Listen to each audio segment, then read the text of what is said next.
अस्सलामुअलैकुम वरहमतुल्लाहि वबरकातुहू। Welcome back to our channel. आज जो है हम लोग क्लास 10th का हिस्ट्री का 9th चैप्टर तारीखी विरसे का तहफ़्फ़ुज़ पढ़ने वाले हैं। इससे पहले कि 8 चैप्टर्स के एक्सप्लेनेशन और क्वेश्चन आंसर्स अगर आपको चाहिए तो आप लोग ऊपर आई बटन पर क्लिक कर सकते हैं। नीचे डिस्क्रिप्शन बॉक्स में भी उसकी लिंक आपको मिल जाएगी, तो वो भी ज़रूर चेक करिएगा। तो ये वाला जो सबक है तारीखी विरसे का तहफ़्फ़ुज़। तारीखी विरसा क्या होता है? हमारे मुल्क में, पूरी दुनिया में जितनी भी तारीखी चीज़ें मौजूद है, चाहे वो तारीखी दस्तावेज़ात हो, चाहे म्यूज़ियम हो, लाइब्रेरी हो, या कोई जो है मोन्यूमेंट हो, कोई तारीखी जगह हो, वो सारी चीज़ें जो है वो हमारे विरसे में आती है। हमको जो है वो विरासत में मिली है हमारे आबा और अजदाद से।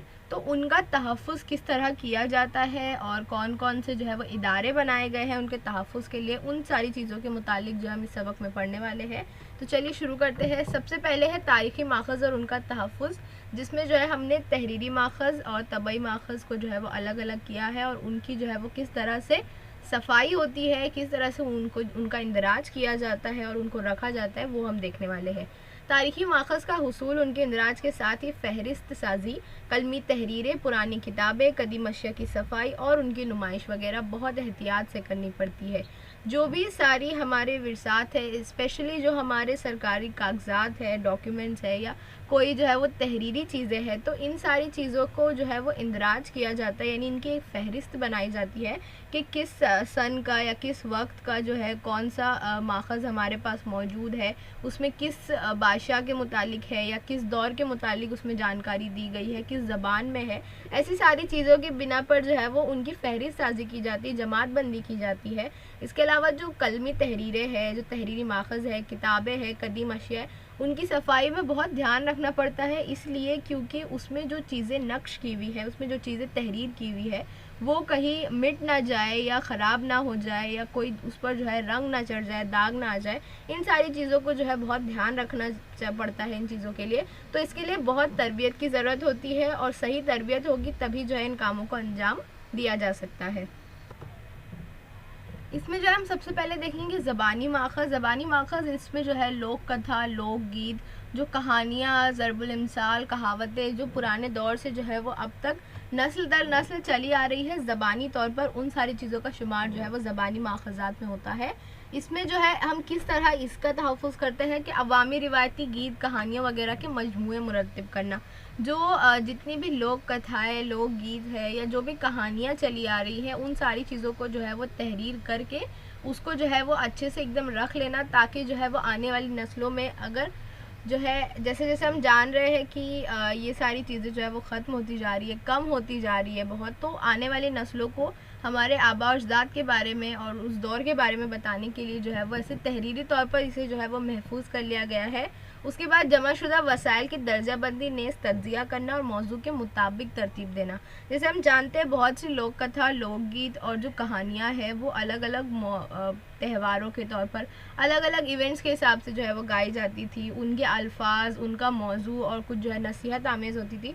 तो उस हिसाब से जो है वो उनकी दर्जाबंदी करना कि किस मौजू के लिए कौन सा था, किस ज़बान में था, किस दौर का है, किस इलाके का है, इन सारे जो है मौजू के बिना पर जो है उसकी दर्जाबंदी की जाती है। और फिर उसके बाद जो है वो ऐसी जब लोक कथाएँ, लोकगीत की कहानियों की किताबें आप लोगों ने अक्सर देखी होगी, जैसे पंचतंत्र है और फोक टेल्स इन इंडिया, बहुत सारी आपको जो है मिलेगी। और इसके अलावा जो है इन कहानियों पर मुबनी जो है वो काफ़ी सारे शोज़ बनते हैं और टीवी पर, रेडियो पर जो है सुनाई जाती है। तो उनकी नश्र व इशाअत करना, ताकि आम लोगों तक जो है वो हर एक तक इस बारे में जो है वो जानकारी पहुंच जाए। तो किताबें हैं या सोशल मीडिया है, इन और टेलीविज़न है, रेडियो, इन सारे ज़राए के ज़रिए जो है वो इन सारी चीज़ों को इशाअत की जाती है इसकी।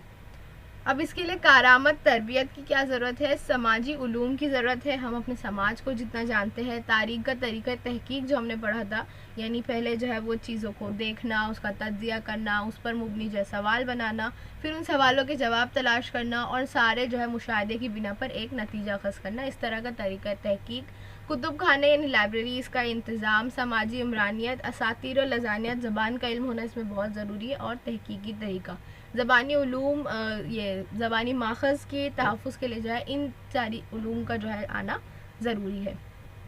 अब आते हैं हम तहरीरी माख़ज़ की तरफ।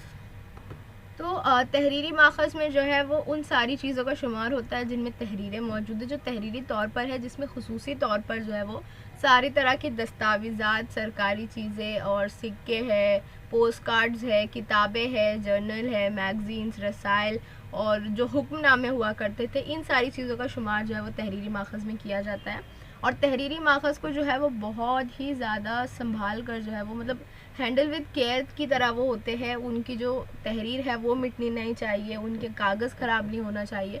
तो इस वजह से जो है इसमें बहुत बारीकी से काम करना पड़ता है। इसमें जो है दरबारी दस्तावेज़ात, जो हुक्मनामे वगैरह होते हैं वो, निजी खतूत, रोज़नामचे, तारीख़ी कुतुब यानी तारीख़ी किताबें, मखतूतात, तस्वीर, फ़ोटोज़, तांबे की तख्ती, तामरपट जिसे कहा जाता है, जिस पर जो है तहरीर करके लगा दिया जाता था ताकि आम लोग जो है उसे पढ़ सके।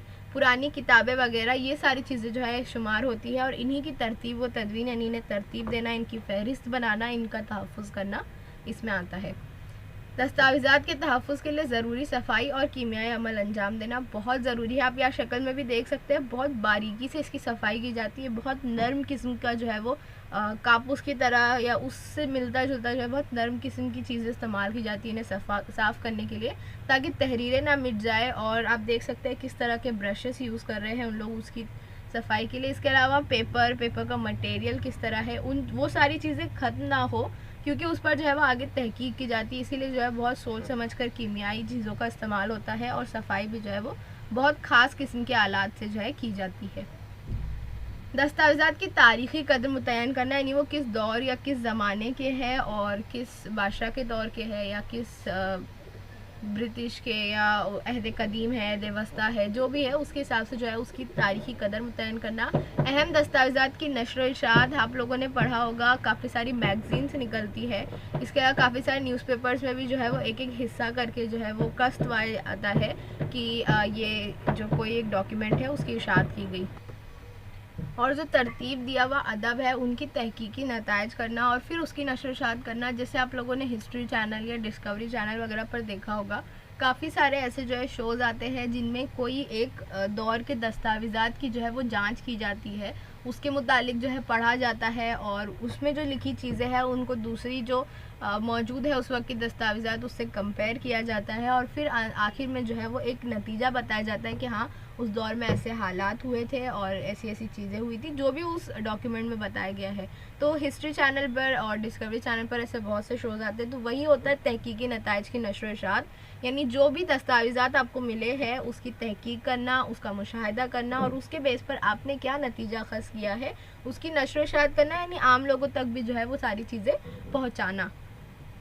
अब इसमें कारामद तरबियत क्या है? सबसे पहले तो ज़बान का इल्म और ख़ास तौर पर जो है वो कदीम ज़बानों का इल्म, जैसे ब्राह्मी रस्मुल ख़त है, मोड़ी है, फ़ारसी रस्मुल ख़त है, जिसमें जो है वो इन ज़बानों में जो है इंडिया की काफ़ी सारे दस्तावेज़ात जो है वो मौजूद है। तो इन ज़बानों का, इनकी रस्मुल ख़त का और इनका इर्तिक़ा, इनकी तारीख़ जो है उसका तरतीब का इल्म, जैसे हम जानते हैं बहुत सी ज़बानें जो है वो अलग अलग इलाक़ों के हिसाब से बदलती आई है और अलग अलग इलाक़ों के हिसाब से उसमें कुछ कुछ चेंजेस होता था और ऐसे जो है आपको कई लैंग्वेज मिलेगी इंडिया में जिसमें जो है वो बहुत सी सिमिलैरिटीज़ है। तो इन सारी चीज़ों का जो है इल्म होना ज़रूरी है।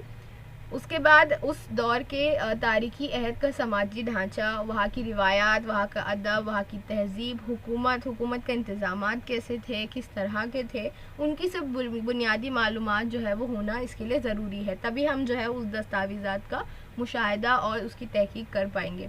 इसके अलावा वहाँ के जो फ़नून हैं, जैसे तर्ज़ मुसव्वरी यानी पेंटिंग, तर्ज़ संग तराशी यानी स्ट्रक्चर्स जो बनाए जाते हैं, मूर्तियाँ जो तराशी जाती है वो, उनके इर्तिका की ज़मानी तरतीब का इल्म होना चाहिए।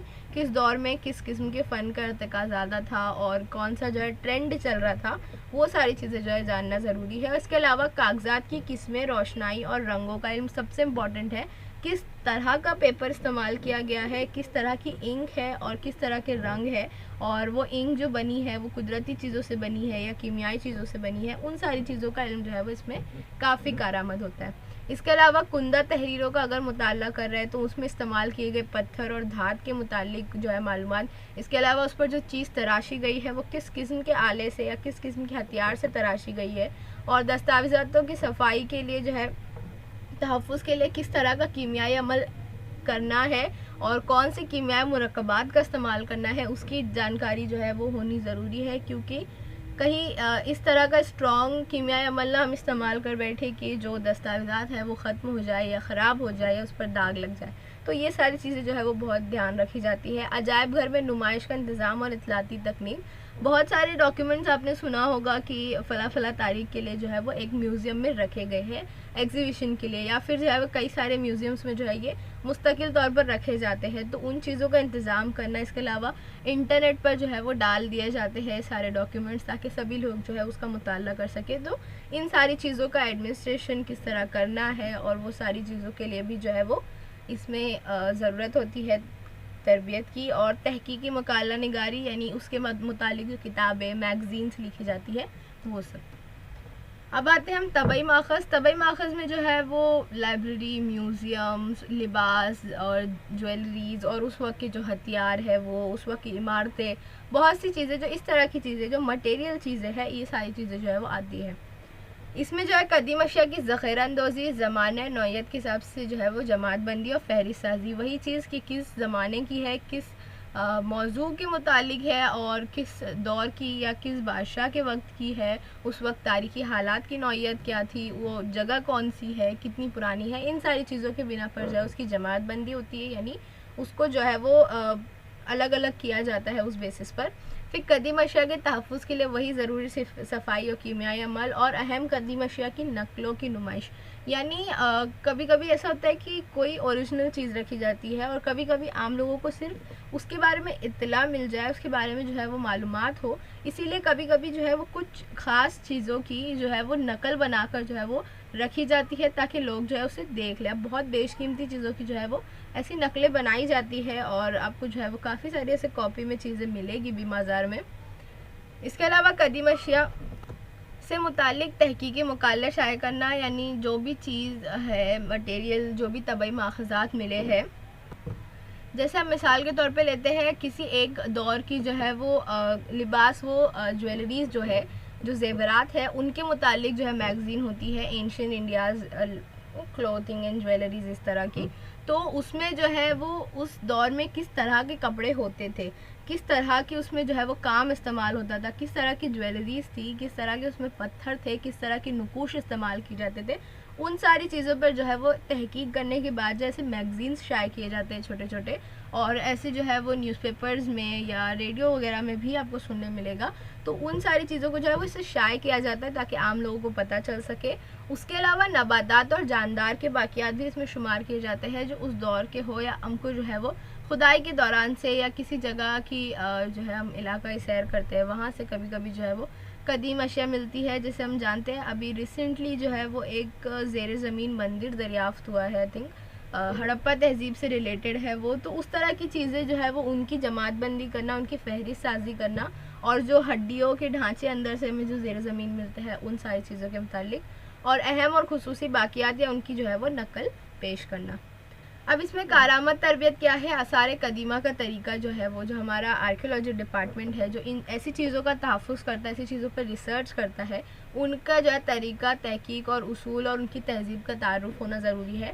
कदीम अशिया की तैयारी में कौन से पत्थर, मादनियात, धाते या चीनी मिट्टी जो भी इस्तेमाल किया जाता है और किस इलाके से इस्तेमाल किया जाता है, किस कीमियाई जो उसकी कीमियाई खुसूसियात क्या है, उसका इल्म होना बहुत ज़रूरी है।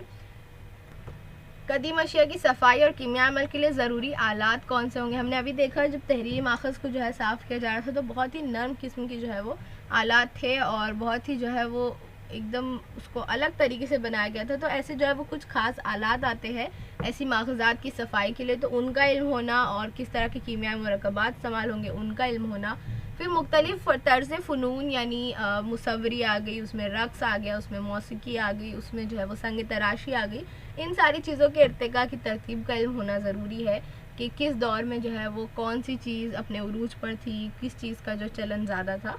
कदीम अशिया और जानदारों के बाक़ियात की नकल तैयार करने में महारत, और जैसे हमने अभी देखा कि काफ़ी सारी चीज़ों की जो है वो नकल रखी जाती है, यानी असल चीज़ नहीं बल्कि लोगों को बस समझ आ जाए इसीलिए जो है वो उसकी नकल बनाई थी। तो उसमें भी जो है महारत होनी चाहिए कि एकदम एग्जैक्ट सेम बने। अजायब घर में नुमाइश का इंतज़ाम और इतलाती तकनीक, ये हम जानते हैं म्यूज़ियम्स में, एग्जीबिशंस में ऐसी चीज़ें रखी जाती है और उस पर जो है वो मैगज़ीन्स लिखना।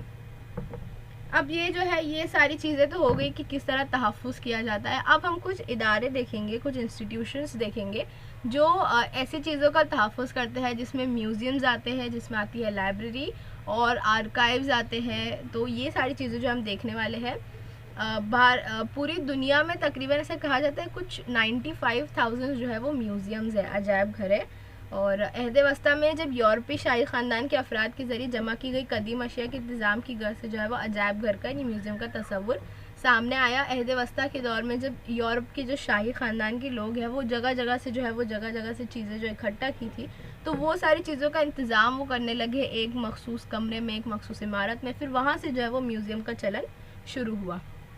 सबसे पहले हम देखेंगे लोअर अजायब घर जो फ्रांस में है। और आप यह शक्ल देख सकते हैं, ये पूरी बिल्डिंग है और बीच में जो है इस तरह का एक पिरामिड जैसा बनाया गया है कांच का। तो इसका क़याम जो है वो 18वीं सदी में हुआ था पेरिस में, जो फ्रांस में है। इसकी खुसूसियात क्या है? फ्रांस के शाही ख़ानदान के ज़रिए लाई गई सारी फ़नी अशिया जो है वो यहाँ पर रखी गई है। इसके अलावा सबसे बड़ी खुसूसियत जो इसकी है, लियोनार्डो दा विंची की जो मशहूर पेंटिंग है मोनालिसा, उसकी जो है नुमाइश यहाँ होती है। नेपोलियन बोनापार्ट के जो बैरूनी हमले हुए थे उनके दौरान लाई गई अशिया, और हिजरी अहद से यानी अहद कदीम से पत्थर के दौर से जदीद अहद तक के कुल 3,80,000 से ज़्यादा अशिया जो है वो यहाँ पर नुमाइश की गई है, यानी रखी गई है। ये जो है आप लोग तस्वीर देख सकते हैं, ये है लुवर म्यूज़ियम। और आप लोग देख सकते हैं ये सारी ये मोनालिसा की तस्वीर जो है वहाँ नुमाइश की गई है। यहाँ पर जो है वो फ़नूनी चीज़ों की, जैसे जो है पेंटिंग हो गई और उस तरह की चीज़ों की नुमाइश यहाँ होती है। और आखिर में जो आप तस्वीर देखेंगे, ये सब जो है वो वहाँ के शाही ख़ानदान की चीज़ें हैं, जिसे जो है वो ऐसे रख कर जो है उसके आजू बाजू जो है वो बॉर्डर बना दिया गया ताकि कोई लोग जो है वहाँ जाकर उस पर बैठ कर उसको नुकसान न पहुँचाए, ख़राब ना कर दे। अब नेक्स्ट है बरतानवी अजायब घर, यानी ब्रिटिश म्यूज़ियम ऑफ इंग्लैंड। और आप तस्वीर देख सकते हैं, और यहाँ पर जो है देखिए किस तरह से जो है वो इसको तराशा गया है, बीच में जो है वो सारी किस्म की मूर्तियाँ हैं। तो बरतानवी अजायब घर जो लंदन इंग्लैंड में मौजूद है, ये भी 18वीं सदी में जो है इसका क़याम अमल में आया था।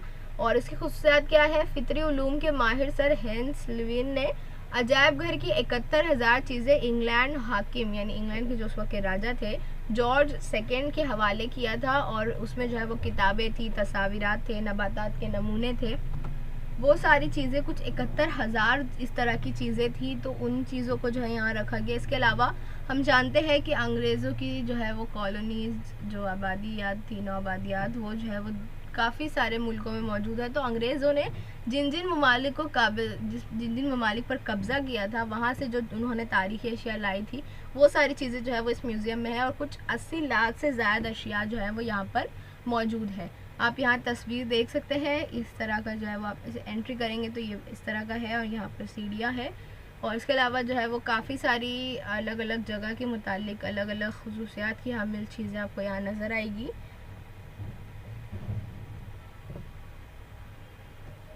अब है national museum of natural history, United states of America.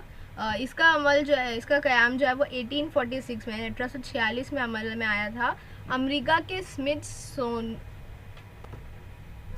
Institution के अंडर जो है वो कुदरती तारीख़ का यह अजायब घर बनाया गया था। और यहाँ की खुसूसियात यही है कि यहाँ नबातात और जानवरों के बाक़ियात है, वहाँ के ढांचे हैं। इसके अलावा जो है वो कई सारी मसनूई चीज़ें भी, मतलब ऐसे ढांचे जो है वो बनाए गए हैं ताकि लोग जो है वो उसको एकदम नज़दीक से देख सकें कि वो एक्चुअली किस तरह से होते थे, जो आपको आगे मैं तस्वीरें दिखाऊंगी। मादनियात, पत्थर, नोए इंसान, यानी इंसानों के जो रकाज़ात ज़मीन से मिले हैं, और इस तरह की जो कदीम अशिया है जो तारीख़ी है या जानवर और नबातात से ताल्लुक़ रखती है, ऐसे 12 करोड़ से ज़्यादा जो है वो नमूने यहाँ मौजूद है।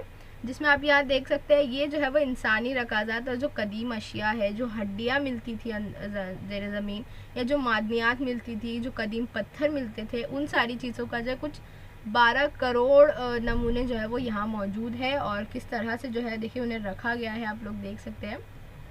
इसके अलावा इस तरह की जो है वो जानवरों की चीज़ें, इसमें से कुछ चीज़ें जो है वो कुछ हड्डियाँ रियल भी है, यहाँ पे इस तस्वीर में नहीं दिखे शायद आपको, यहाँ पीछे भी आप लोग देख सकते हैं। और इसके अलावा डायनासोर्स की भी कुछ हड्डियाँ जो है वो यहाँ मौजूद है। तो इस तरह के जो बाकियात मिलते थे वो भी जो है यहाँ पर सजाए गए हैं, यानी महफूज करके रखे गए हैं। इसके अलावा इस तरह की जो है वो चीज़ें भी बनाई गई है। अब आते हैं हम भारत में। तो भारत के कुछ मशहूर अजायब घर है, जो कोलकाता का इंडियन म्यूज़ियम है जो फर्स्ट म्यूज़ियम था भारत का, उसके बाद दिल्ली का नेशनल म्यूज़ियम, और मुंबई का छत्रपति शिवाजी महाराज म्यूज़ियम जो काफ़ी फेमस है, हैदराबाद का सालार जंग म्यूज़ियम बहुत ही खूबसूरत म्यूज़ियम है, बहुत ही अच्छा है वो, और अहमदाबाद का जो है वो द केलेक्यू म्यूज़ियम ऑफ टेक्सटाइल्स। यहाँ टेक्सटाइल्स यानी जो प्रिंटिंग इंडस्ट्रीज़ थी, जो कपड़ों की इंडस्ट्रीज़ थी, उसके मुतालिक जो है वो बहुत ही खूबसूरत जो है वो म्यूज़ियम है, आप लोग सर्च करके ज़रूर देखिएगा। भारत का पहला अजायब घर कोलकाता का इंडियन म्यूज़ियम जो एशियाटिक सोसाइटी ऑफ बंगाल की जानिब से जो 1814 में कायम किया गया था। Asiatic society sir William Jones की जो है कायम करता है। हमने पहले सबक में पढ़ा था, ये पहले नहीं दूसरे सबक में पढ़ा था। तो वही जो है इंडियन म्यूज़ियम वहाँ कायम किया गया 1814 में, और आप लोग देख सकते हैं ये भारत का पहला म्यूज़ियम था। इसकी एंट्रेंस में आपको इस तरह के 4 रास्ते मिलेंगे, और ऐसी जो है वो यू शेप में बिल्डिंग इसकी मौजूद है।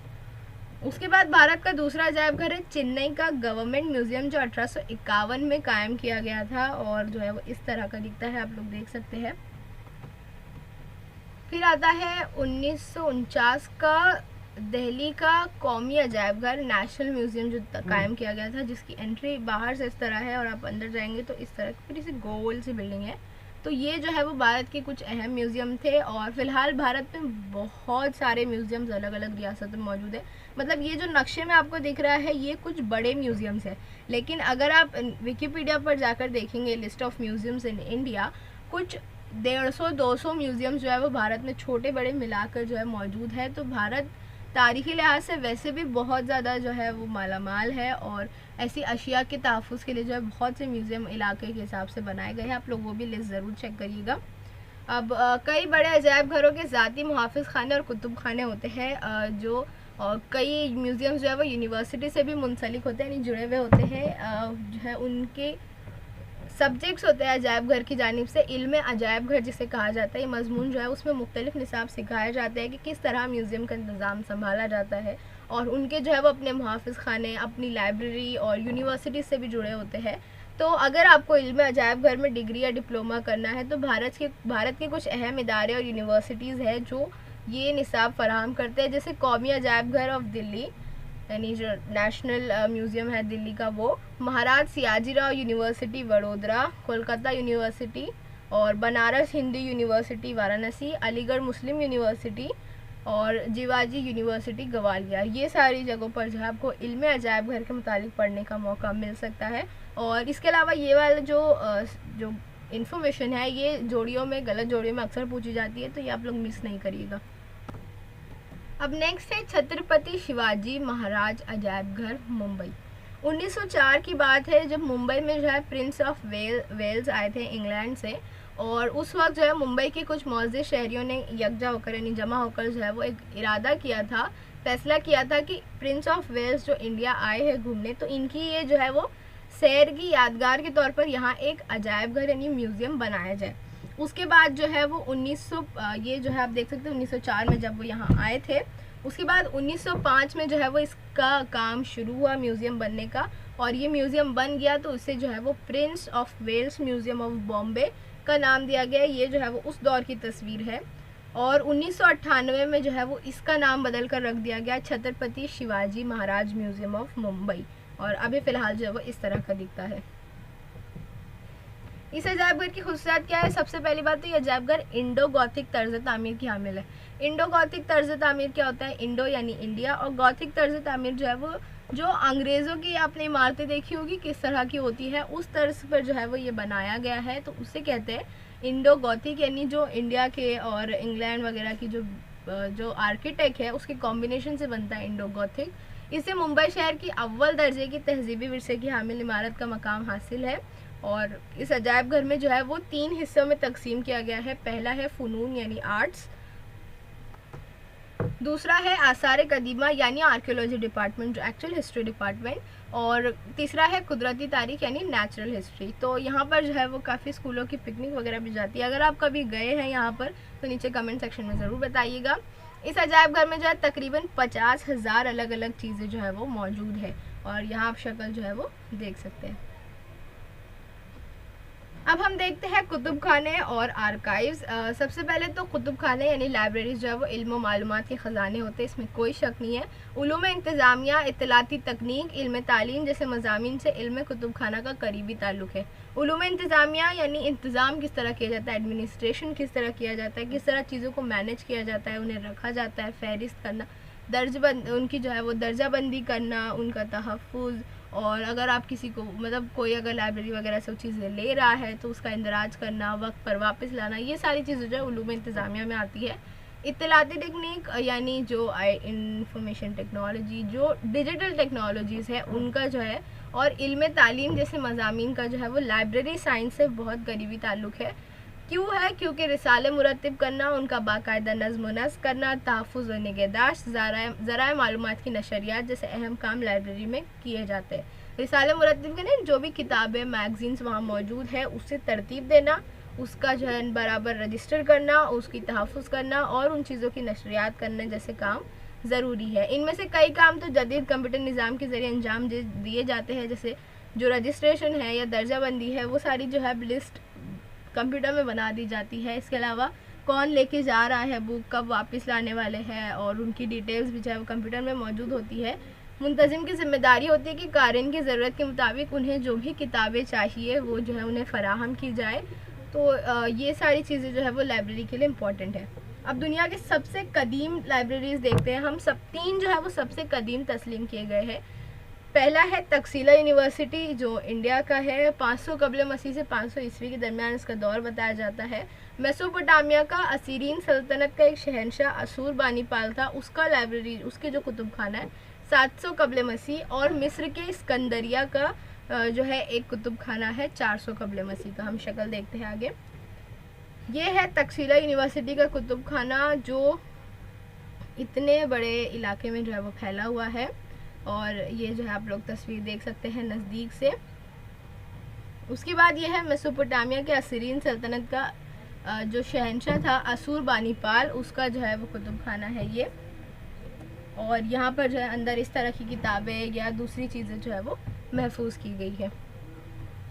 फिर आता है मिस्र के स्कंदरिया का कुतुब खाना,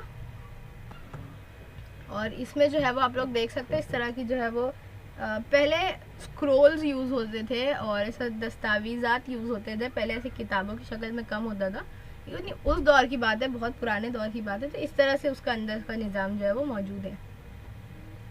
उसके बाद एक भारत का सरस्वती महल कुतुब खाना है। सरस्वती महल ग्रंथालय जिसे कहा जाता है, तमिलनाडु के तंजावर में मौजूद है।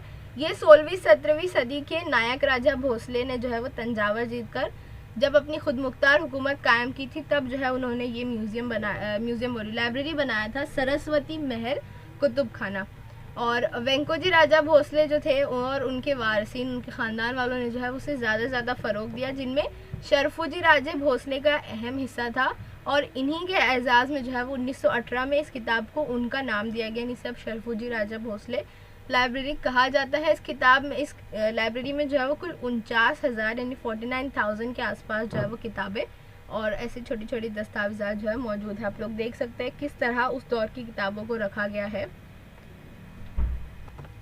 इनके अलावा जो है भारत के कई कुतुब खानों में से कुछ कुतुब खाने जो काबिल ज़िक्र है वो है नेशनल लाइब्रेरी जो कोलकाता में है, वो Nehru memorial museum and library Delhi, library of Asiatic society and division library, ये दोनों मुंबई की है, और state central library of Hyderabad, ये जो है वो काबिल ज़िक्र लाइब्रेरीज़ है भारत की। अब मुहाफ़िज़ खानों का नज़्म तकनीकी नज़रिए से कुतुब खाने के नज़्म का ही एक जुज़ है। मुहाफ़िज़ खाने यानी जो सरकारी दस्तावेज़ात का मुहाफ़िज़ खाना होता है, जिसे आर्काइव्स कहा जाता है, वो भी जो है वो कुतुब खाने के जैसा ही है ऑलमोस्ट। इसमें जो है वो अहम इंदराज वाले कागजात में कोई तब्दीली ना करते हुए उन्हें महफूज रखना, उनकी फहरिस्त तैयार करना और बवक्त ज़रूरत उनकी फरहमी जैसे काम अहमियत के हामिल होते हैं।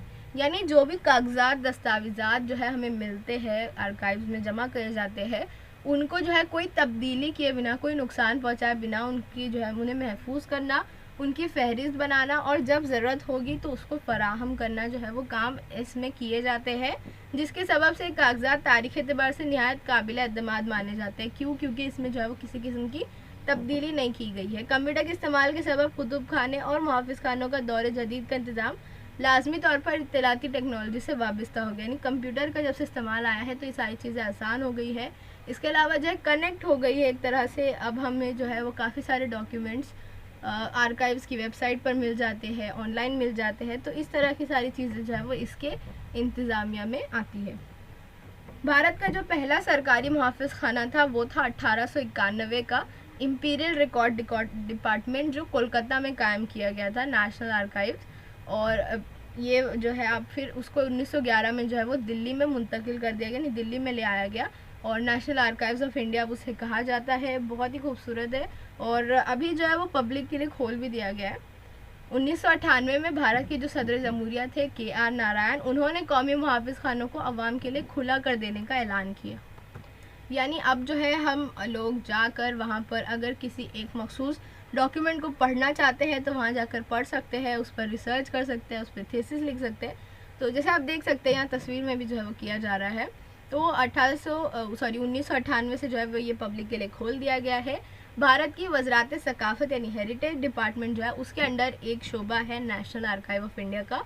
1748 से यहाँ पे दस्तावेज़ात तरतीब लगाए जा रहे हैं, यानी कि काफ़ी वक्त हो चुका है और काफ़ी सारे दस्तावेज़ात मौजूद है जिसमें अंग्रेज़ी, अरबी, हिंदी, फ़ारसी, संस्कृत, उर्दू और मोड़ी रस्मुल ख़त की जो है वो अलग अलग इंदराजात शामिल है। इनमें जो है वो दर्जाबंदी किस तरह की गई है, उमूमी, कदीम उलूम की, मखतूतात और निजी दस्तावेज़ात, यानी उस दौर के जो खतूत वगैरह होते थे उन्हें निजी दस्तावेज़ात में शामिल किया जाता है। तो ऐसे 4 किस्मों में इसे जो है वो डिवाइड किया गया है। इसके अलावा भारत की हर रियासती हुकूमत के खुद मुख्तार मुहाफ़िज़ खाने होते हैं, यानी एक ये जो था ये नेशनल था दिल्ली में। इसके अलावा हर स्टेट का, हर रियासत का जो है अपना खुद का आर्काइव होता है। हुकूमत महाराष्ट्र का जो आर्काइव है उसके अलग अलग ब्रांचेस हैं, मुंबई में, पूना में, कोल्हापुर में, औरंगाबाद और नागपुर में। जो पूना का आर्काइव है, जो आप शक्ल देख सकते हैं यहाँ, वो मराठों की तारीख से मुतालिक है और वहाँ 5 करोड़ मोरी रस्मुल ख़त के दस्तावेज़ात जो है वो मौजूद है। इसे जो है वो पेशवाओं का दफ्तर कहा जाता है। लुगत यानी अल्फाज, मुख्तलिफ मालूमात और उलूम का मुनज़्ज़म मजमुआ, यानी जो डिक्शनरीज़ होती है, जो लुगत किताबें बनाई जाती है उसमें अल्फाज है, कोई टॉपिक है, कोई मौजू के ऊपर मालूमात है या कोई ख़ास किस्म का उलूम या कोई ख़ास किस्म का मजमून हो, उनका मुनज़्ज़म मजमुआ होता है, यानी उनको उसको जो है वो एक ख़ास तरतीब से जो है तहरीर करके और उसको जो है वो तरतीब दी जाती है और फिर उसकी एक बुक बनाई जाती है। तो लुगत यानी अल्फाज, मुख्तलिफ मालूमात और उलूम का मुनज़्ज़म मजमुआ। मुख्तलिफ उलूम को खुसूस तरीके से ज़ख़ीरा करना और तरतीब देना लुगत कहलाता है। आप लोगों ने अगर डिक्शनरी पढ़ा होगा, लुगत पढ़ा होगा किसी भी लैंग्वेज का, तो आप लोगों को पता होगा उसमें एक ख़ास पैटर्न होता है और ज़्यादातर जो है वो हुरूफ़ तेजी के हिसाब से होता है, यानी अल्फ़ाबेटिकल ऑर्डर में होता है। लेकिन उनकी जो है ख़ास तरतीब होती है, या तो वो वक्त के लिहाज से यानी तारीख के हिसाब से या अल्फाज के हिसाब से जो है वो उसे तरतीब देते हैं। तो उस एक कोई ख़ास सब्जेक्ट के लेकर, एक टॉपिक को लेकर ख़ास तौर से ज़ख़ीरा करना, एक पैटर्न, एक तरतीब देना और फिर उसकी बुक बनाना, इट्स कॉल्ड लुगत यानी डिक्शनरी। इसके मकासद दो होते हैं कि दस्तयाब उलूम का इंतज़ाम करना और आसान अंदाज में उसकी सहूलत, यानी दस्तयाब उलूम का इंतज़ाम यानी जो भी अब तक के उनके पास जो है वो उलूम के वो उस सब्जेक्ट के मुतालिक या उस टॉपिक के मुतालिक या किसी एक ख़ास लैंग्वेज के मुतालिक जो भी चीज़ें उनके पास, जिस किस्म की मालूमात उनके पास मौजूद है, उसको एक मुनज़्ज़म तरीके से तरतीब देना ताकि हर इंसान, आम इंसान जो है उसे आसानी से समझ सके और उससे जो है वो फ़ायदा उठा सके।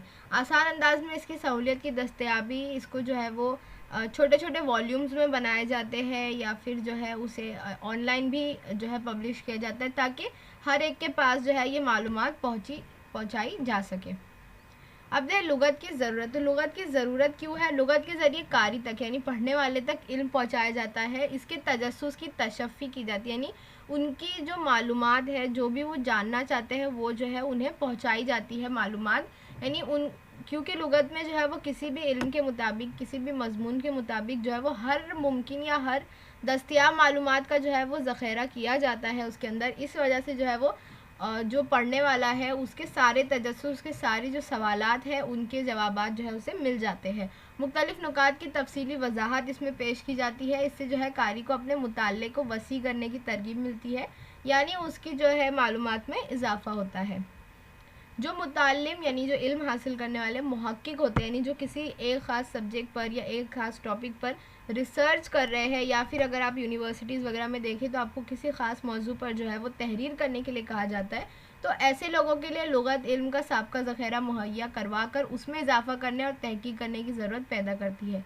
यानी वो लोग जो है वो इससे फ़ायदा उठा सकते हैं और एक ही जगह पर जो है उनको उस मौजू के मुताबिक सारी मालूमात जो है वो मिल जाती है।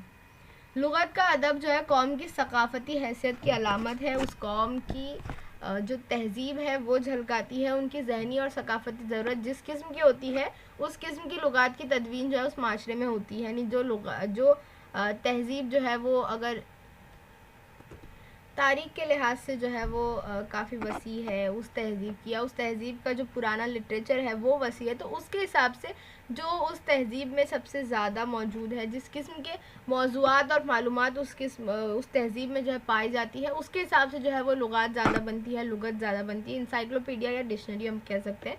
लुग़त में मालूमात पेश करने के लिए सेहत, कतईयत, मारूज़ियत, महदूदियत और जदीदियत ज़रूरी है। यानी इसमें जो है वो ऑब्जेक्टिव बेस्ड थ्योरी जो है वो इस्तेमाल की जाती है, एक लिमिट होती है, और जदीदियत यानी बार बार जो है वो इसकी जिल्द या ज़मीमें शाये किए जाते हैं कि जब कोई चीज़ नई आई या कोई मालूमात आगे जो है मिली, हमको दस्तयाब हो रही है, या कोई नया वर्ड आया है, या कुछ चीज़ें जो है वो, तो इस तरह से जो है लोग इस्लाह शुदा यानी अपडेटेड जो वॉल्यूम है निकालते हैं, या उसके आगे का पार्ट जो है वो वॉल्यूम 1, वॉल्यूम 2, 3 इस तरह से जो है वो निकाले जाते हैं। लुग़त तैयार करते हुए दो तरीके इस्तेमाल होते हैं। एक होता है गैर मुनज़्ज़म लुग़त, यानी इसमें जो है वर्ड्स जो अल्फ़ाबेटिकल ऑर्डर में सिंपली होते हैं, जो नॉर्मल डिक्शनरीज़ होती है। और मौज़ूआत पर मुबनी लुग़त, यानी एक ख़ास मौजू, एक ख़ास मज़मून या एक ख़ास सब्जेक्ट को लेते हुए, एक ख़ास दौर को लेते हुए जो है वो इसमें मौज़ूआत पर जो है चीज़ें या मालूमात जो है वो दी जाती है। तो ये दो तरीके से लुग़त तैयार होती है। इसमें कारी की सहूलत और मालूमात तलाश करने के लिए सहूलत होती है। इन दो बातों को मलहूज़ रखा जाता है कि उसमें जो है फ़हरिस्त दे दी जाए, ताकि जो पढ़ने वाला है उसको उसको जो भी टॉपिक या जो भी वर्ड चाहिए वो ढूंढने में आसानी हो। आप लोगों ने देखा होगा डिक्शनरी में अक्सर इस तरह से जो है वो अल्फ़ाबेट्स लिखे होते हैं यहाँ पर, ताकि आप जो है उस अल्फ़ाबेट के पेज पर डायरेक्ट पहुँच सके। इसके अलावा आखिर में जो है वो फ़हरिस्त भी दी जाती है कि किस दौर की मालूमात किस पेज पर है, या किस मौजू की मालूमात किस पेज पर है। तो इन चीज़ों के जो है किताब में होने की वजह से जो है वो कारी को ज़्यादा जो है तकलीफ़ नहीं होती और वो आसानी से अपनी मालूमात जो है वो ढूंढ सकता है। मदरसा वाला अक़साम की लुग़त की तख्लीक़ कोई एक शख्स या मजलिस से दारत करती है, यानी एक सिंगल शख्स या एक पर्टिकुलर शख्स इंडिविजुअल भी कर सकता है, और कोई जो है वो एक ऑर्गेनाइजेशन के तहत भी होता है। जैसे हम ऑक्सफोर्ड वगैरह अगर देखें तो वो जो है वो ऑक्सफोर्ड एक मजलिस इदारत के तहत तैयार की जाती है डिक्शनरी। इसी तरह काफ़ी सारी शख्सी लुग़त भी है जो सिर्फ एक इंडिविजुअल ने जो है वो अपने दम पर तैयार किया है, जो हम आगे नाम देखेंगे। तो लुग़त के अदब को तहरीर करते वक्त मुख्तलिफ़ उलूम के माहिरीन की जो है वो इसमें ख़ास ज़रूरत होती है, ताकि सारी मालूमात कवर की जा सके। अब हम देखते हैं लुग़त की किस्में। तो लुग़त को आम तौर पर 4 शोबों में बांटा गया है। एक होती है अल्फाज की लुग़त जो डिक्शनरी, अशारिया एक होती है, और एक होता है दारतुल मुआरिफ, और एक होता है कामुसुल अदब। अब सबसे पहले हम अल्फाज की लुग़त देखेंगे। तो इसमें अल्फाज का ज़ख़ीरा होता है और उसके मानी होते हैं, उसके तबादुल अल्फाज यानी उसके बदले के अल्फाज यूज़ कर सकते हैं, जैसे हम मानी कह सकते हैं। अल्फाज के माखज़ दिए जाते हैं, यानी उसकी तारीख़ क्या है, उस लफ्ज़ की शुरुआत कहाँ से हुई, या वो किस लफ्ज़ से मिलकर जो है वो बना है।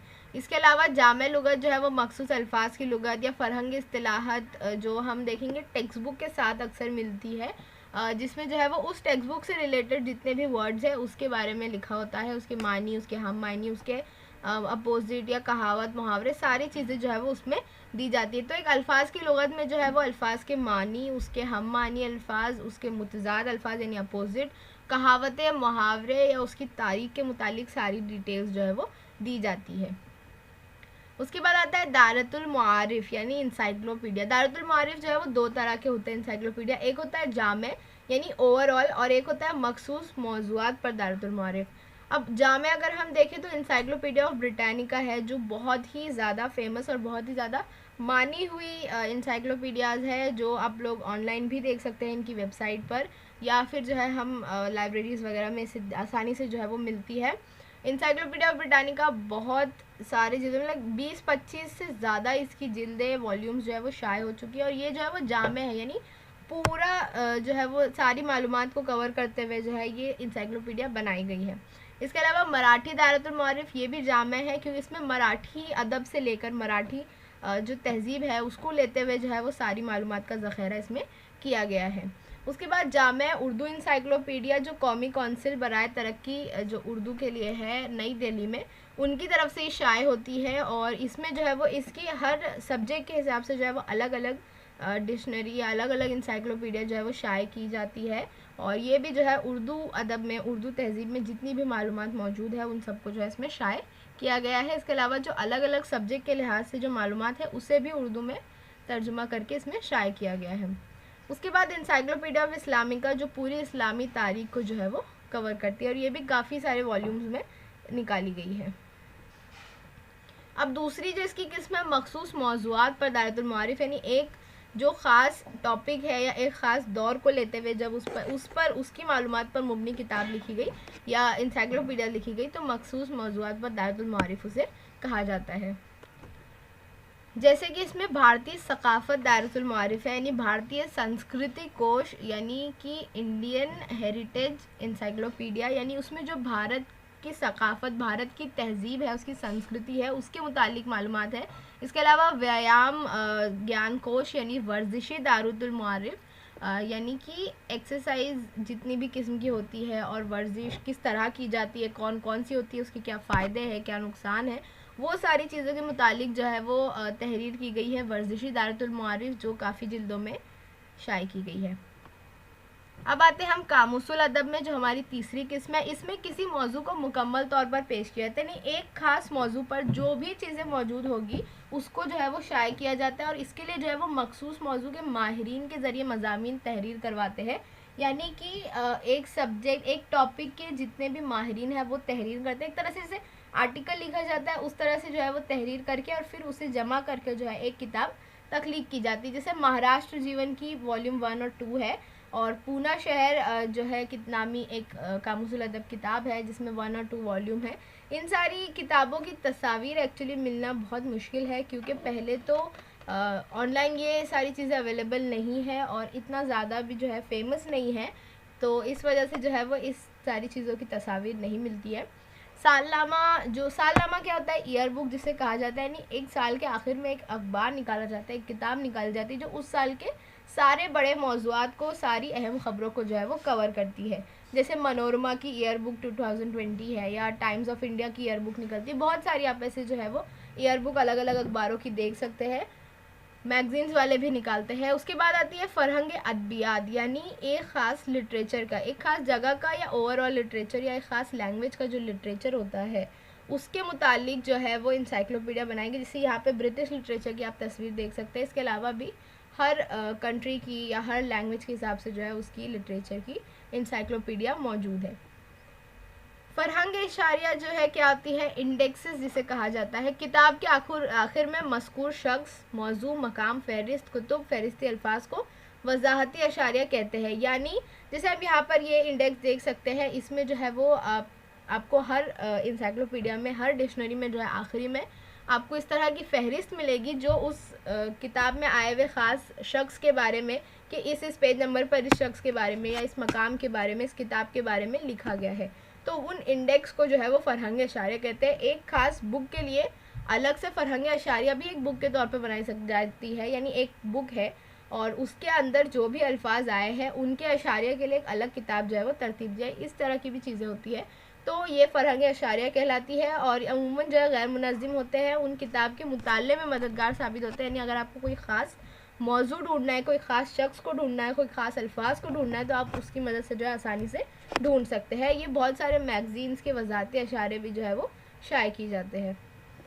अब हम देखते हैं लुग़त और तारीख क्या है। तो लुग़त, तारीख दोनों में जो है वो ऑब्जेक्टिव्स यानी मारूज़ियत को अहमियत हासिल है। मारूज़ियत यानी ऑब्जेक्टिविटी क्या होती है कि जो भी सच्ची मालूमात है, जो सच बात है, या जो भी उसकी ट्रुथ दिया गया है या जो एग्जैक्ट मालूमात दी गई है, वही जो है वो उसमें शाये करना, उसमें तहरीर करना। और इसके अलावा जो है किसी तरह की जो है वो ख्याल आराई उसमें नहीं की जाती है, किसी तरह की देवमलाई कहानियाँ नहीं उसमें जोड़ी जाती। तो तारीख़ और लुग़त दोनों में जो है ये एक कॉमन चीज़ है कि दोनों में मारूज़ियत यानी ऑब्जेक्टिविटी पाई जाती है। हर कौम और हर ज़बान में लुगत मुख्तलिफ नौइयत की होती है क्योंकि उनकी तजरीही तरतीब मुख्तलिफ होती है। यानी हर कौम और हर ज़बान और हर तहज़ीब की जो तारीख है, जो उस मुल्क से वो ताल्लुक़ रखते हैं, वहाँ की पॉलिसी, वहाँ की ज़िंदगी का रहन सहन और उनकी जो है आदर्श, बहुत सारी इस तरह की चीज़ें जो उनके समाज में मौजूद हैं, वो सारी चीज़ों के असरात जो है वो लुगत पर पड़ते हैं।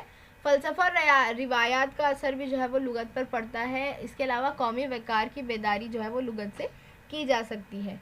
जैसे कि महादेव शास्त्री जोशी के एक भारतीय संस्कृति कोश नामी जो है किताब है, जिसमें भारत की तहज़ीब के मुतालिक जो है वो बताया गया। भारत की तहज़ीब, उसमें भारतीय जो अलग अलग स्टेट है, उसके अलावा वहाँ की जो तहज़ीब, वहाँ का रहन सहन, वहाँ की रिवायात, रस्म व रिवाज, उनके त्यौहारात, उनकी मान्यताएं, इन सारी चीज़ों को लेते हुए जो है वो उसका असर इसमें पड़ा। अब अगर हम भारत की संस्कृति, भारत की तहज़ीब और इंग्लैंड की तहज़ीब को अगर हम कंपेयर करेंगे तो बहुत डिफरेंस है, बहुत ज़्यादा डिफरेंस आएगा, क्योंकि हम दोनों जगहों की जो है वो तहज़ीब मुख्तलिफ है। तो इसीलिए हर इलाके की, हर जगह की तहज़ीब जिस तरह की होगी, उस किस्म की जो है वो उस वहाँ की इंसाइक्लोपीडिया या डिक्शनरी तैयार होगी। इल्म सबकी तरक्की के लिए मुहैया करवाना लुगत की तख्लीक के लिए तरगीब का काम करती है। इसका सबसे अहम मकसद जो यही है कि इल्म सबकी तरक्की के लिए मुहैया करवाया जाए, हर एक तक जो है वो एक सारे मौजू पर या जिस भी मौजू पर उसको मालूमात चाहिए, उसकी मुकम्मल इल्म जो है वो उस तक पहुँचे। इसीलिए जो है वो लुगत की तख्लीक की जाती है। इल्म की तहसील और अबलाग को ज़िंदगी का अक़ीदा बनाकर उसके लिए इनफरादी और इज्तिमाई शक्ल में कोशिश की जाती है। यानी लोगों तक इल्म पहुंचाने के लिए जो है वो इनफरादी तौर पर, यानी एक अकेला शख्स भी लुगत तैयार करता है और इज्तिमाई शक्ल में ऑर्गेनाइजेशंस भी जो है वो लुगत तैयार करती है। इसलिए लुगत को जो है वो माशरे का निशान इम्तियाज़ समझा जाता है। माशरे की फ़हम व फरासत, उनकी अलामती तायद लुगत की तख्लीक में दिखाई देती है। ऑफकोर्स जो माशरा जितना इल्म से और ज़बान से और इन चीज़ों से जो है वो कनेक्टेड होगा, उतना जो है वो उसकी जिसे कहते हैं ना कि रिचनेस जो दिखती है वो उसकी जो है वो तहरीर में दिखाई देगी। तो इसीलिए जो है वो लुगत को माशरे का निशान इम्तियाज़, उसकी पहचान समझी जाती है, क्योंकि जो इंसान या जो माशरा जिस कदर इल्म से नज़दीक होगा, वो सारी चीज़ें जो उसकी तहरीर में वो झलक दिखाई देगी। उर्दू आलमी इंसाइक्लोपीडिया और उर्दू साइंस इंसाइक्लोपीडिया उर्दू की अहम लुगात है। जो मैंने अभी कहा, भारत में अगर देखा जाए जामे उर्दू इंसाइक्लोपीडिया बहुत ही अहमियत की हामिल है। आप अगर इसे पढ़ना चाहें तो कौमी कौंसिल बराए फ़रोग़ उर्दू की वेबसाइट पर भी जा सकते हैं। इसे NCPUL कहा जाता है, न्यू दिल्ली में है ये, तो उसकी वेबसाइट पर आपको ये बुक्स मिल जाएगी। इसके अलावा उर्दू इंसाइक्लोपीडिया और जो इंसाइक्लोपीडिया तारीख़ आलम है, ये जो है वो काफ़ी अहम और काफ़ी मशहूर जो है उर्दू की लुगत है या इंसाइक्लोपीडिया है। क्या आप जानते हैं मगरिबी ममालिक में नेचुरल हिस्ट्री जो पहली सदी ईस्वी में प्लेनी द ओल्डर यानी बड़े प्लेनी की मुरत्तिब करदा ये पहली लुगत थी। जो यहाँ पर आप ये ब्लू वाली देख सकते हैं तस्वीर, ये जो है वो पहली सदी ईस्वी की पहली लुगत थी जिसे प्लेनी ने जो है वो तरतीब दिया था। उसके बाद 18वीं सदी का फ्रांसीसी दायरतुल मारिफ यानी एक फ्रांसीसी इंसाइक्लोपीडिया था जिसे दीद्रौत ने जो है वो तरतीब दिया था। ये भी जो है काफ़ी अहमियत की हामिल है। जो ये बीच की तस्वीर आप देख सकते हैं, ऑफकोर्स ये फ्रेंच में है। और फिर इंसाइक्लोपीडिया ऑफ ब्रिटानिका 1767 में शाये हुई। इसे फ़रंग की पेशरफत का एक अहम मरहला माना जाता है और इंसाइक्लोपीडिया ऑफ ब्रिटानिका बहुत मानी हुई और हर जगह से जो है वो कबूल की हुई इंसाइक्लोपीडिया है। इवन अगर आप लोग अपने मजमून वगैरह में इंसाइक्लोपीडिया ऑफ ब्रिटानिका की वेबसाइट से अगर काफ़ी चीज़ें मवाद ले सके तो बहुत बेहतर होता है और उसमें काफ़ी सारी मालूमात जो इन डिटेल होती है। संस्कृत ज़बान में 7वीं सदी कब्ल में जो है वो निघंटू और धातु पाठ नामी लुगत। निघंटू असल में एक संस्कृत लफ्ज़ है और इसका मतलब ही होता है कि किसी मौजू, मतलब इसका मतलब जो है वो डिक्शनरी के मतलब से मिलता जुलता होता है। तो निघंटू और धातु पाठ जो है वो ये सारी नाम की लुगत जो है वो निकाली गई। इसके अलावा अहद वस्ता में महानुभाव फ़िरके की लुगत और फिर जो है वो छत्रपति शिवाजी महाराज के अहद में जो भी हुकूमती मालूमात होते थे उनके मुतालिक भी लुगत जो है वो निकाली गई थी यानी लिखी गई थी। लेकिन ये है कि ऑनलाइन जो है वो उसकी तस्वीर या उसके मुतालिक PDFs अवेलेबल नहीं है। फ़रहंग तारीख के मौजू पर लुगत की शानदार रिवायत मौजूद है। हमने अभी देखा रघुनाथ भास्कर गोडबोले का कदीम भारतीय तारीखी लुगत 1876 में जो है वो शाया हुआ था, जो बहुत ही कदीम लुगत है और ज़माने कदीम की शख्सियात और मकामात के ज़िक्र पर मुश्तमिल है। यानी इसमें भारत के जो भी पहले मशहूर लोग गुजरे हैं, अहद कदीम अहद वस्ता में जो मशहूर लोग गुज़रे हैं वो उनका ख़ानदान, उनकी अज़वाज, उनकी औलादें, उनका मज़हब, वो किस मुल्क से थे, किस दारुल हुकूमत से थे, उनके आसपास समाज में माहौल किस तरह था, उस मुल्क की जुग्राफियाई हालात कैसी थी, तारीख़ी हालात, तहज़ीब कैसी थी, सब चीज़ों का जिक्र जो है वो इसमें किया गया है, जिसे रघुनाथ भास्कर गोडबोले ने तरतीब दिया था, जिसे भारतीय वर्ष प्राचीन ऐतिहासिक कोश यानी भारतीय तारीख़ी लुग़त ऑफ 1876 कहा जाता है। इसी तरह इंसाइक्लोपीडिया तारीख़ आलम अज़ ग़ुलाम रसूल महर भी बहुत मशहूर है। इसे मौलाना ग़ुलाम रसूल महर ने तरतीब दी थी और ये जो है वो पूरी दुनिया की जो तारीख़ है उससे जो है वो समोता है, और ये मैंने पढ़ी भी है, काफ़ी अच्छी और काफ़ी जो है इंफॉर्मेटिव इंसाइक्लोपीडिया है ये। उसके बाद श्री धरवेंकटेश कीतकर की महाराष्ट्र इल्मी लुगत की 23 जिल्द यानी 23 वॉल्यूम्स जो है उसके शाये हुए हैं।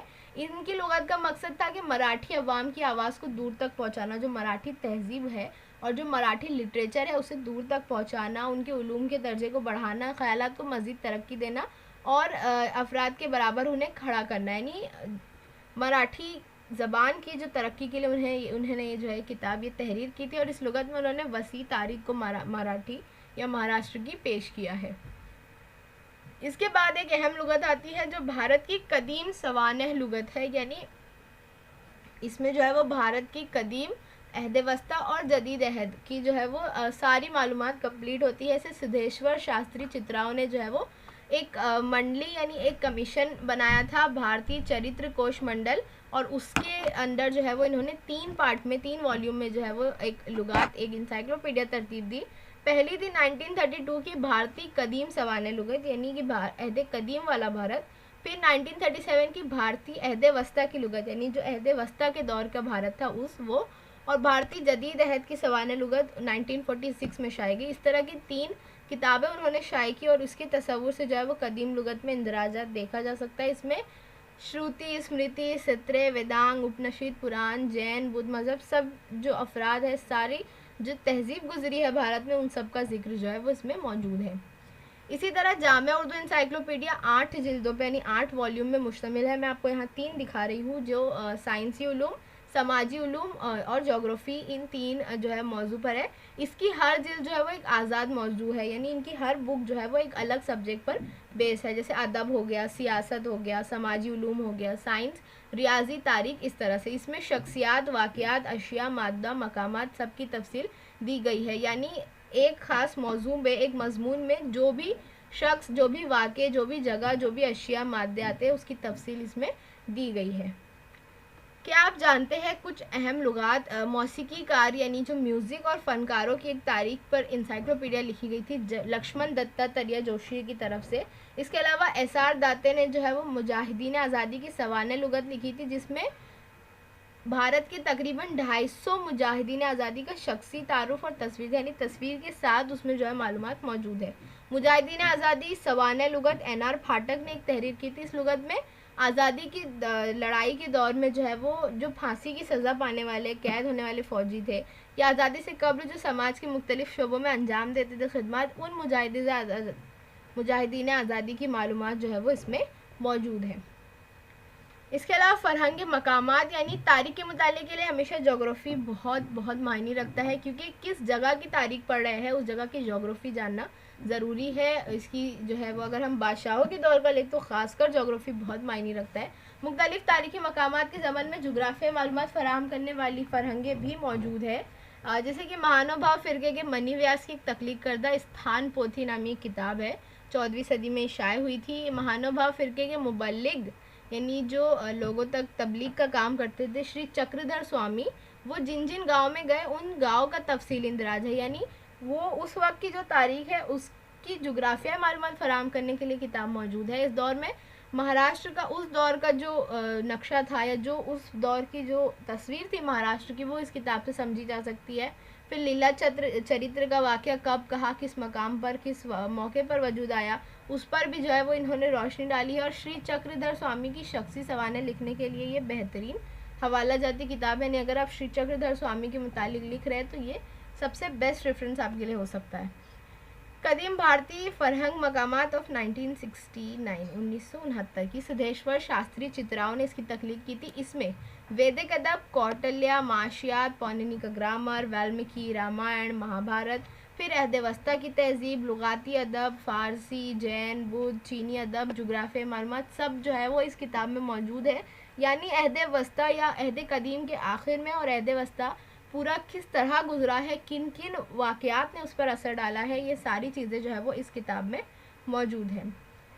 दारतुल मुअर्रिफ रियासत महाराष्ट्र के पहले वज़ीर आला जो थे, पहले चीफ मिनिस्टर यशवंतराव चौहान ने मराठी ज़बान और अदब की तरक्की के लिए महाराष्ट्र राज्य साहित्य संस्कृति मंडल की जानिब से जो है वो एक इंसाइक्लोपीडिया की तख्लीक का आगाज़ किया था, जिस पर काम जो है वो लक्ष्मण शास्त्री जोशी ने किया। और इसमें जो है वो दुनिया भर का इल्म तफसीली तौर पर जमा किया गया है, जिसमें तारीख के मौजू के मुताबिक जो है वो बहुत ही अहम इंदराजात शामिल हैं।